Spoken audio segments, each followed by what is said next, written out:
Usa ka babaeng gidakop sa sakop sa Highway Patrol Group kon HPG-7 tungod sa pagkalambigit ini sa modus nga rentangay. Anong report?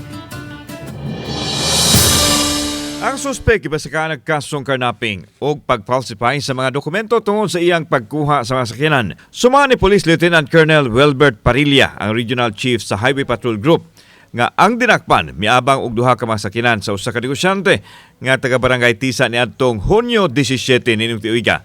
Apan nahibong ang biktima nga wa na mauli iyahang sakyanan ug dili na sab makontak ang numero nga gibutang sa kontrata. Hinungdan nga nagpatabang ang biktima sa HPG-7 aron mabawi ang yabangan nga sakyanan ug madakpan ang suspitsado. Nihimo og manhunt operation ang HPG nga misangpot sa pagkasikop sa suspek. Malampuso na bawi pagbalik ang mga sakyanan. Gipasabot ni Parilla nga ang modus sa maong suspek mao ang pag-abang og mga sakyanan nga gipost sa social media. Ilang matod pa kining abangan og taas nga panahon base sa kontrata nga pirmahan sa ilang biktimahon og muhatag nig dili tinuod nga dokumento sama sa lisensya ug uban pa.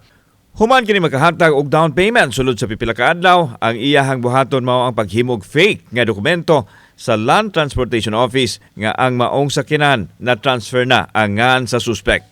Nasuta sa PNP warrant system nga adunay pending warrant of arrest sa kasong falsification of public document ang suspect.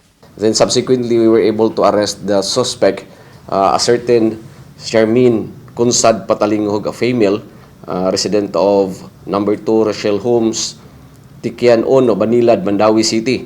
And 2 vehicles were recovered. Kauban si Clover Lumayag ug Rod Prado, ako si Alan Domingo. Balitang Bisdak.